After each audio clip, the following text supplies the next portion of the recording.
Nouveau point complet de l'actualité sur RTI 1 ce lundi 8 novembre. Bienvenue. À la une, la conférence de presse du Premier ministre. Pour la toute première fois depuis sa nomination à la tête du gouvernement, Patrick Achi s'est soumis à l'exercice du grand oral. 2 heures d'horloge pour exposer sur la vision 2030 du président Alassane Ouattara et sur son programme Côte d'Ivoire solidaire. Et pour une meilleure mise en œuvre de cette politique sociale prônée par le chef de l'État, l'opération de recensement général de la population et de l'habitat de Côte d'Ivoire a démarré aujourd'hui, afin de récolter des informations actualisées et fiables pour une meilleure planification des politiques publiques. Ils sont 892 à faire leur entrée au sein de la police nationale. Ces sous-officiers, issus de la toute première promotion de l'école de police de Korogo, ont reçu leurs épaulettes, sanctionnant la fin de la formation théorique et pratique qu'ils ont reçue. Et puis ces négociations pour un cessez-le-feu en Éthiopie, le gouvernement et la coalition rebelle semblent prêts à envisager une cessation des hostilités. Un arrêt des combats est désormais envisagé après la visite des envoyés de l'Union africaine et de l'ONU au Tigré. Bonsoir à tous. Pour son grand oral ce lundi face à la presse, le Premier ministre a présenté la vision 2030 du chef de l'État Alassane Ouattara, celle d'une Côte d'Ivoire solidaire. Patrick Achi a invité les Ivoiriens à adhérer à ce programme pour un développement inclusif. Alexis Ouedraogo. Face à la presse, Patrick Achi insiste sur une nécessité, celle de l'adhésion des populations à la vision d'une Côte d'Ivoire solidaire. Développer un pays, ce n'est pas l'affaire d'un gouvernement seul. Ce n'est pas l'affaire d'un président de la République seul. C'est l'affaire de tous. On a besoin de l'adhésion. L'adhésion à la vision, à la politique du président de la République. L'adhésion à l'engagement des ministres, que les populations croient que c'est possible, que les populations croient en elles-mêmes, qu'elles aient foi en leur pays. Alors le travail qu'ensemble nous allons mener va aboutir. Une adhésion qui peut être rassurée par la mise en œuvre du plan national de développement, dont l'objectif reste précis. Le souci du président, c'est que chaque Ivoirien puisse avoir accès aux biens sociaux nécessaires à sa vie. Et toutes ces choses qui font que, je dirais, on a envie de vivre et qu'on a le sentiment qu'on mène une vie décente. Mais le développement oblige surtout d'importants chantiers, à l'exemple du métro d'Abidjan encore à l'étape des indemnisations et qui devrait d'ici 2025 désengorger le Grand Abidjan, améliorer la mobilité urbaine et créer des richesses. On n'a aucun sentiment de mettre dehors, en particulier des populations fragiles, sans rien, démunies, juste pour le plaisir de le faire. Ça, je peux vous dire. Tous les efforts sont faits par nos services pour le faire dans les règles de l'art. Maintenant, comme tout processus, on se heurte à des difficultés et face à ces difficultés, il faut trouver des solutions. Autre point abordé, celui de l'emploi des jeunes. Chaque année, plus de 400 000 d'entre eux, diplômés ou non, sont sur le marché du travail pour une administration publique qui ne peut en absorber qu'entre 15 à 18 000. Seule l'alternative donc, le secteur privé que le gouvernement veut rendre fort. 70-80% des jeunes ont le sentiment que l'emploi, c'est dans l'administration. Je ne sais pas. Dès qu'il y a un concours, tout le monde, allez, c'est ça. On veut aller à l'INFAS, l'INFES, et le CAFOP, l'ENA. C'est-à-dire, c'est le travail des jeunes. Non. Dans un monde normal, ce n'est pas l'administration. Développer son secteur privé est la priorité des priorités parce que c'est elle qui vous donne les revenus pour améliorer les conditions de vie de vos populations à travers des investissements dans les secteurs sociaux, mais également et surtout créer des emplois massifs. Sur la question du foncier, de l'hébergement, de la lutte contre la corruption, de l'amélioration du système judiciaire, l'État se veut ferme. Le président de la République ne reculera pas devant cet engagement. C'est une condition sine qua non au développement du secteur privé, à la création d'emplois et au fonctionnement adéquat et efficace de l'administration. On n'a pas le choix. Au chapitre politique, Patrick Achi salue l'engagement du chef de l'État à renforcer la cohésion sociale. Les actes qui ont été posés par le président, peut-être ça, je sais pas, les gens ont l'impression que c'est normal, mais pour nous qui au quotidien travaillons sur ces questions, c'est exemplaire, c'est exceptionnel. Il m'a instruit en ce qui concerne effectivement le dialogue politique mené précédemment par le Premier ministre Amadou Gon puis Ahmed Bakayoko, de reprendre, je dirais, dès décembre, la poursuite de ce dialogue politique. Autre sujet majeur, la montée du terrorisme dans la sous-région et son impact à nos frontières. Patrick Hachi se veut rassurant sur les dispositions prises pour sécuriser les personnes et les biens. Les Ivoiriens peuvent être rassurés que son Excellence, Monsieur le Président de la République, Monsieur le ministre d'État, ministre de la Défense et toute l'armée ivoirienne sont à pied d'œuvre sur cette zone nord. Un peu plus de 2 heures. C'est le temps qu'aura tenu cette conférence. Rendez-vous est donné pour un nouveau bilan dans quelques mois. Et les membres du gouvernement étaient présents ce matin. Ils ont suivi avec grand intérêt cette conférence de Patrick Hachi. Le développement inclusif tant souhaité par le chef de l'État et porté par le Premier ministre est au cœur de chacune de leurs actions. Très belle conférence de presse qui a permis de faire le point de l'action gouvernementale. Et nous, en tant que membres du gouvernement, notre rôle est d'apporter le soutien nécessaire à l'action gouvernementale. Ce n'est pas surprenant parce que nous savons la compréhension très fine que le Premier ministre a des sujets qu'il traite et des sujets qui sont ceux du gouvernement. Le Premier ministre a une volonté forte de faire avancer les choses.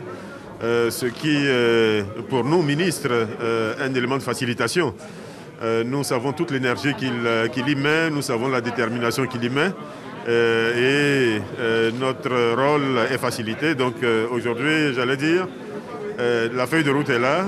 Tout ce qui reste à faire, c'est la suivre, l'appliquer pour le bonheur des Ivoiriens et je pense que la leçon est bien comprise. En si peu de temps, ce qui a été fait, le travail qui a battu, surtout dans le domaine du social où j'interviens particulièrement. Je pense qu'il y a des choses importantes qui ont été réalisées, mais il y a beaucoup de défis également qui nous attendent et nous avons bien compris que nous devons tous nous mobiliser et être engagés. Cette occasion a permis à Monsieur le Premier ministre de faire le bilan des activités et d'engager les perspectives attendues du gouvernement. En tout cas, en tant que membre du gouvernement, je suis très satisfait du bilan qui a été dressé.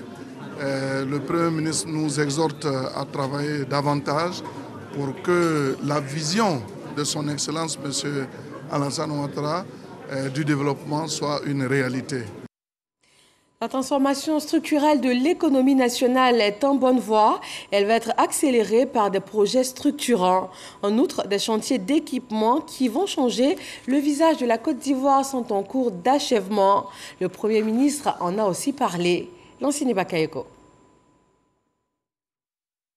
La Côte d'Ivoire indépendante a 61 ans. Elle a un atout, son agriculture avec des références au plan régional et mondial. Citons pêle-mêle, premier producteur mondial de cacao, 40% de l'offre, premier producteur mondial de cajou, 4e producteur mondial de caoutchouc naturel, premier en Afrique, 2e producteur africain d'huile de palme. La Côte d'Ivoire veut désormais cesser de faire le bonheur de la main-d'œuvre des pays importateurs de matières premières, d'où la volonté affichée du gouvernement, la transformation structurelle de l'économie ivoirienne, volonté soulignée avec force détaillée au cours de cette conférence de presse. Cette transformation est en marche et d'abord dans l'un des secteurs clés de la Côte d'Ivoire, notre agriculture. J'ai ainsi lancé le 5 juillet un programme de développement de la compétitivité des filières agricoles, aussi bien que de l'industrie agroalimentaire. 16 filières prioritaires sont analysées avec les acteurs pour identifier le potentiel de chacune, améliorer leur productivité, leur industrialisation et leur intégration dans la chaîne des valeurs mondiales pour, in fine, augmenter les revenus de nos producteurs et les emplois pour les Ivoiriens. Et comme pour bien faire les choses, des domaines sont identifiés avec en pole position l'agro-industrie. L'objectif pour nous, au cours des prochaines années, par rapport à l'horizon 2030, c'est d'amener en tout cas à avoir un niveau de transformation de 100%. Et cela est possible vu ce que nous sommes en train de faire déjà avec les extensions d'usines ou la construction de nouvelles usines dans le secteur de l'anacarde, du cacao, également du coton, etc. Au-delà de ce secteur important qui est l'agro-industrie, on a le secteur des matériaux de construction. Il y a d'autres pans d'activité en tout cas où on doit avoir un renforcement au niveau de ce cluster-là, notamment ce qui concerne la production des carreaux. Vous avez d'autres produits également au niveau de l'industrie pharmaceutique par rapport à la couverture maladie universelle. Nous avons le cluster de l'industrie textile. L'objectif pour nous, c'est de pouvoir réveiller et redynamiser ce que nous avons déjà en termes d'atouts, notamment nos usines de Gonfreville-Boaké, les usines de Utexi à Democro et l'usine de Cotivo à Agboville. Vous avez également l'industrie des emballages. En amont de ce développement industriel, des infrastructures sont réalisées. Il s'agit des zones industrielles d'Abidjan, à Kupezudi, à Yamoussoukro et à San Pedro, sans oublier les zones dédiées à l'industrie de l'anacarde. Le chapitre économie donc en bonne place dans l'exposé du Premier ministre. Il a été question de la transformation structurelle de l'économie. Deuxième décryptage de ce volet économie. Patrick Kachi est formel. Pas de croissance économique durable sans un secteur privé compétitif. Le gouvernement prépare donc un coup de pouce aux PME. À cette fin, nous lancerons bientôt un programme d'accompagnement et de financement des entreprises, des TPE et des PME, structuré autour d'un guichet unique pour offrir un point d'entrée central à tous les créateurs d'entreprises en coordonnant un continuum de services et de financement de l'activité.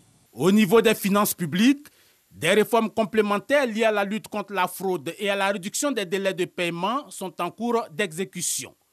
Une fenêtre ouverte vers la digitalisation complète de la collecte des recettes fiscales. Une digitalisation qui intègre aussi le foncier urbain en vue de la sécurisation des titres de propriété. Sécurité foncière, mais également sécurité routière, avec notamment la mise en route de la vidéo-verbalisation.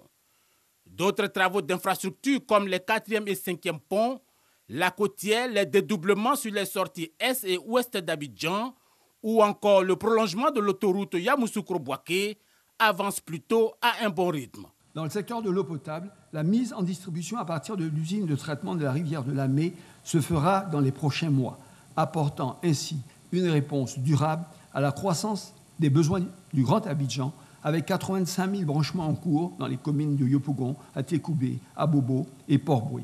Enfin, parce que l'eau est ce bien premier, partout indispensable à la vie, de nouveaux centres d'alimentation en eau potable sont en phase de réalisation dans l'ensemble du pays. Le Premier ministre Patrick Kachi entend également accélérer de nouveaux projets structurants à fort potentiel de croissance. Il s'agit notamment de l'extension de l'aéroport international Félix Houphouët-Boigny, de l'extension et de l'achèvement des terminaux à conteneurs et industriels au port de San Pedro, du suivi exigeant des infrastructures de l'ACAN 2023, de la poursuite de la réalisation du métro d'Abidjan ou de la finalisation du backbone national dans l'économie numérique. Dans quelques semaines, un programme dit des champions nationaux va être lancé afin de promouvoir la création d'emplois de qualité et en nombre. Ce programme aura pour levier le projet de start-up dont l'objectif est de favoriser l'éclosion d'acteurs numériques de premier plan. Une cinquantaine de journalistes locaux et internationaux ont joué au jeu des questions-réponses avec le Premier ministre. Les projets du gouvernement, les grands chantiers, les perspectives, tout a été passé au peigne fin. Leurs impressions à l'issue de 2 heures d'échange. Beaucoup de questions ont été abordées qui touchent à la vie des Ivoiriens. Et je pense que dans l'ensemble, le Premier ministre a tiré son épingle du jeu. C'est vrai que nous n'avons pas pu épuiser toutes les questions qui concernent les Ivoiriens, mais l'essentiel quand même a été touché. J'ai été particulièrement intéressé par la question liée à l'école, au COGES particulièrement. Le Premier ministre a réaffirmé que les annonces du gouvernement seront tenues, notamment les 30 milliards qui seront mis à la disposition des écoles pour pouvoir faire face à la suppression des frais du COGES. Voilà, ce sont là quelques points qui m'ont intéressé et pour lesquels nous serons quand même regardants pour voir s'il y a un début d'exécution pour pouvoir rendre compte aux Ivoiriens. Sur les grandes préoccupations de la nation, il a tout dit. Le Premier ministre a tout dit. C'est pourquoi particulièrement je n'ai pas eu besoin de lui poser des questions. Le Premier ministre, il a assuré et c'est dans ses cordes. Il y a beaucoup de questions qui ont été abordées, beaucoup aussi restent en suspens. Je pense qu'il a donné des engagements, mais on reste de voir la pratique. Je retiens de cette conférence de presse que la Côte d'Ivoire est véritablement engagée et poursuit son développement social et économique dans l'optique d'améliorer les conditions de vie des populations. Vous vous en doutez bien, des chiffres importants ont été donnés lors de cet échange du chef du gouvernement avec la presse. Reportage tout en chiffres avec Adama Koné. En une dizaine d'années, le rétroviseur est bien chargé. Ces chiffres illustrent le chemin parcouru par la Côte d'Ivoire. Avec une croissance de 8% par an entre 2012 et 2019, notre richesse par habitant a doublé, faisant de la Côte d'Ivoire le premier pays de l'Afrique de l'Ouest. Le budget de l'État a été multiplié par 3 entre 2011 et 2020. Le volume global des investissements a été multiplié par 7. Le taux de pauvreté a chuté de 16 points. L'indice de sécurité est passé de 6,8 en 2012 à 1,6 points à fin septembre 2021. Enfin, face à la pandémie, la pire récession mondiale de l'histoire moderne, la Côte d'Ivoire a su préserver une croissance positive de 2% en 2020 et 6,5% attendue en 2021. Ce sont là les indicateurs importants de la première conférence de presse du Premier ministre Patrick Achi. En ce qui concerne la conférence en chiffres, il faut retenir que ce sont 52 organes de presse qui ont été conviés. Ces différentes rédactions ont dépêché au total 69 journalistes et 15 cadreurs et techniciens radio. Après les propos introductifs du Premier ministre, 20 journalistes ont pris la parole à travers 25 questions auxquelles le conférencier a pris le temps de répondre méthodiquement. En 2 heures d'horloge, Patrick Achi a eu le temps de faire le point de ses 227 jours passés à la tête du gouvernement ivoirien et même de livrer des objectifs visés par l'État ivoirien. Entre autres, parvenir à un niveau de bien-être social qui relève l'espérance de vie de 10 ans pour la porter à 60 ans. Il est aussi question de chiffres pour le 5e recensement général de la population et de l'habitat de Côte d'Ivoire ouvert ce lundi. Cette première journée a été consacrée à la phase de numérotation. Koumassi Marcory Trècheville, le directeur général de l'Institut national de la statistique, a échangé avec plusieurs ménages pour les exhorter à participer activement à cette opération. Moussa Konaté. À l'entrée de cette habitation à Trècheville, un agent recenseur marque à la craie le haut du portail. Le geste est le même à Koumassi et à Marcory. C'est la phase de numérotation. Elle marque ainsi le démarrage effectif du recensement général de la population et de l'habitat 2021. On a reçu des gens ce matin. Ils ont dit qu'ils sont venus recenser dans la commune, quoi. C'est ça. Qu'après, ils vont repasser, venir poser quelques questions. Les agents recenseurs à l'assaut des ménages, sous la supervision du directeur général de l'Institut national de la statistique, INS. Dans le recensement général, lorsqu'on commence le dénombrement, la première étape est de passer numéroter d'abord les ménages. Une fois que la numérotation est faite, on passe maintenant à la phase d'identification des personnes dans leur ménage en appliquant notre questionnaire. Donc nous sommes là pour pouvoir effectivement que ce recensement a commencé. Le directeur général de l'INS lance également un appel aux populations. Et à toute la population, qu'elle soit ivoirienne ou non ivoirienne, c'est que les populations ouvrent leurs portes à nos agents recenseurs qui sont déjà sur le terrain, sur toute l'étendue de la Côte d'Ivoire, et que ces agents-là puissent travailler dans de très bonnes conditions. Le recensement général de la population et de l'habitat 2021 se tient du 8 au 28 novembre. Après ce tour de plusieurs communes du district d'Abidjan, on se rend dans la capitale ivoirienne Yamoussoukro. Les derniers points à l'agenda des sénateurs pour l'année 2021 sont connus. 16 projets de loi à examiner du 8 novembre au 22 décembre. Kader Sogodogo. Séance plénière relative à l'approbation de la proposition d'ordre du jour des travaux du Sénat pour la période 8 novembre-22 décembre 2021. Cette séance, présidée par le vice-président du Sénat, Augustin Sulué-Cagnon, a vu les sénateurs voter à l'unanimité ce calendrier qui prévoit plusieurs votes de projets de loi. Aujourd'hui, le Sénat est en train de faire son chemin. Nous allons très bientôt donner la tâche aux commissions qui vont éplucher tous les projets de loi.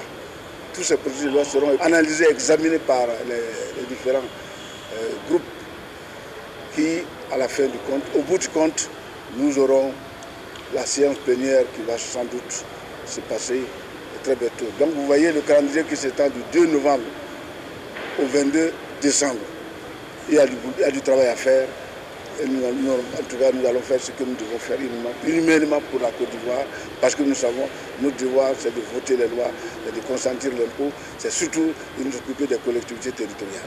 Une dernière séance d'information a été mentionnée. D'autres points inscrits à l'ordre du jour ont été abordés par les sénateurs, notamment le renouvellement du bureau du Sénat et la ratification de la composition des commissions permanentes. Les vacances sénatoriales pointent à l'horizon. La première promotion de l'école de police de Korogo, dans le nord de la Côte d'Ivoire, est jugée apte à appartenir à la grande famille de la police nationale. 892 sous-officiers issus de cette 44e promotion ont reçu leurs épaulettes. Abou Sanogo. École de police Amadou Gon Coulibaly de Korogo. Deuxième école de police de la Côte d'Ivoire. Creuset de la formation des policiers ivoiriens. Ouverte le vendredi 24 juillet 2020, elle a accueilli ses premiers élèves le lundi 27 juillet de la même année.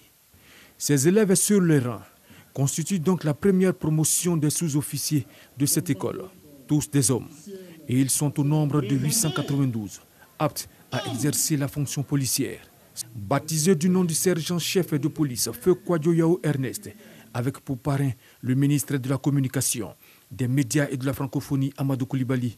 La promotion 2020-2022 des élèves sous-officiers de l'école de police Amadou Gon Coulibaly de Korogo ont reçu leurs épaulettes des mains du ministre de l'Intérieur et de la Sécurité Vagondo Diomandé et de leur parrain Amadou Coulibaly.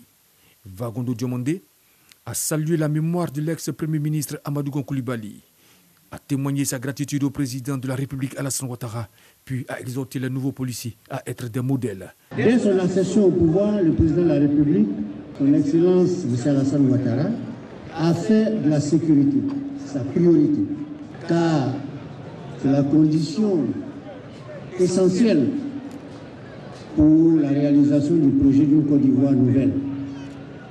Restaurer dans son rôle de havre de paix et de locomotive économique de la sous-région. Nous engageons à construire la nouvelle école de police sur le site que Korogo a bien voulu nous octroyer. Vous, les nouveaux policiers, vous devez être obsédés par la sécurité. Vous devez être obsédés par la tranquillité du pays.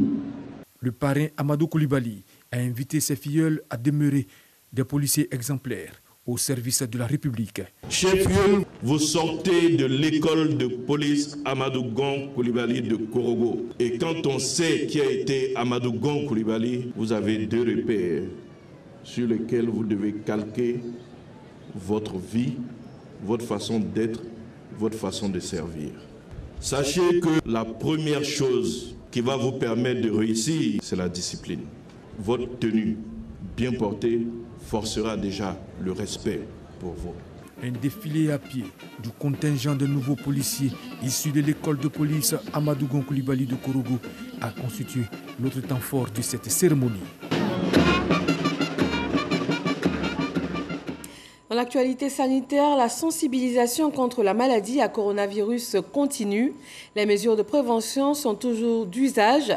À cela s'ajoute la vaccination démarrée en Côte d'Ivoire le 1er mars dernier. Faisons le point.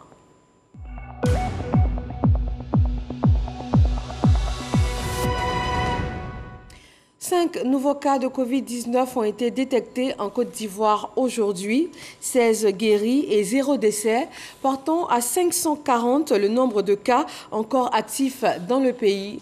En termes de vaccination, on compte 3 555 966 doses de vaccins administrées. Et on change de décor pour parler autonomisation de la jeune fille. Elles sont une dizaine à avoir bénéficié d'une formation sur les notions d'éducation sexuelle, de bien-être familial et d'autonomisation. Elles ont reçu la visite de la ministre de la Solidarité et de la lutte contre la pauvreté à Bazré, dans le département de Sanfra. Didier Nguessan. Miss Belmondogo échange avec ces jeunes filles de Bazré, département de Sinfra. Les échanges portent sur l'éducation sexuelle, les violences basées sur le genre et l'autonomisation de ces dernières. Des sujets sensibles en milieu rural, mais avec tact, la ministre de la Solidarité et de la lutte contre la pauvreté arrive à faire délier les langues. Pendant la formation, nous-mêmes on a parlé de la sexualité simplement. Sans tabou, on nous a dit que nous sommes entre femmes, on peut tout dire. Même si c'est un homme qui doit nous former, on doit dire ce qu'on veut connaître, qu'on veut savoir sur la sexualité. Participant à la rencontre, Dena Rengold, directrice régionale de la Banque mondiale pour le capital humain en Afrique, touche ainsi du doigt le projet pilote financé par son institution.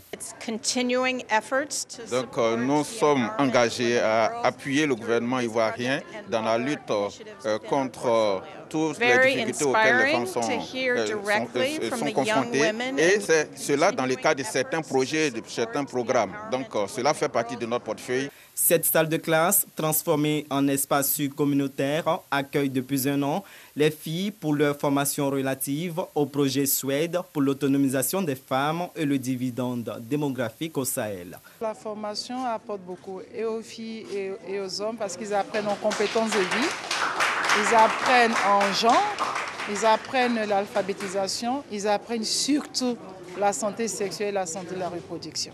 Pour nous, la femme, si elle ne sait ni lire ni écrire, peu importe le montant qui lui sera alloué, ce serait 20. Après les jeunes filles, la délégation s'est également entretenue avec les jeunes hommes réunis au sein du club des futurs maris.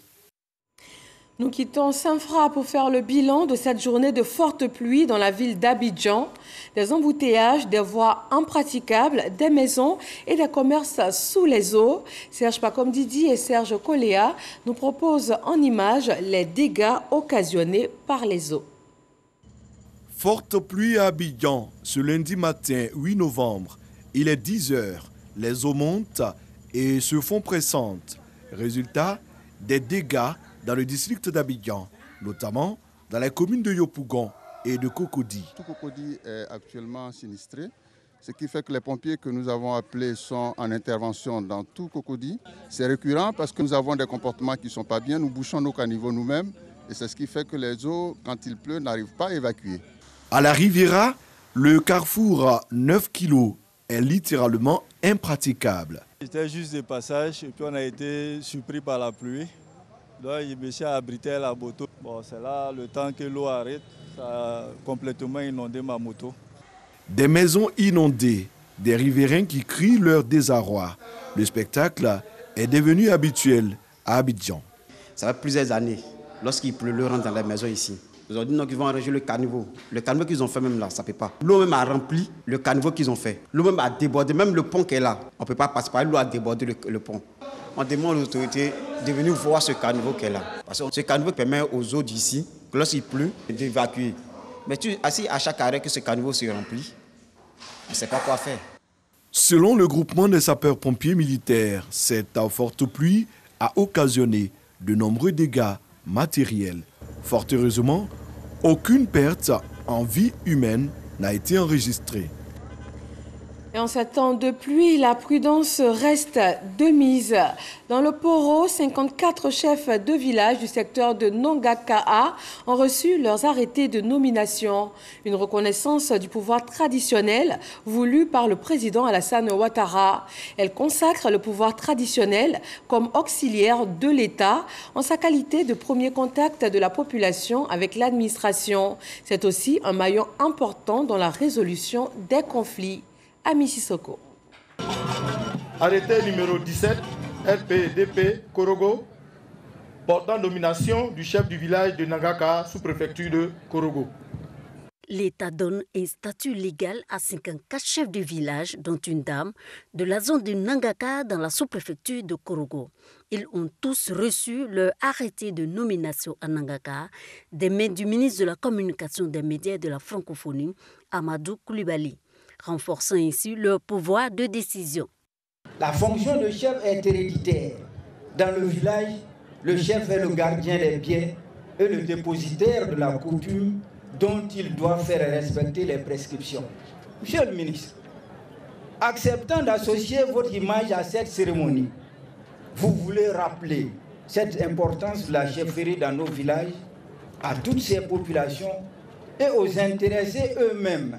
Le parrain et le patron de la cérémonie, respectivement Zoumana Coulibaly et le ministre de la Communication, des médias et de la francophonie Amadou Coulibaly, ont tous exhorté ces chefs traditionnels à contribuer à renforcer la cohésion et la sécurité, gage de développement.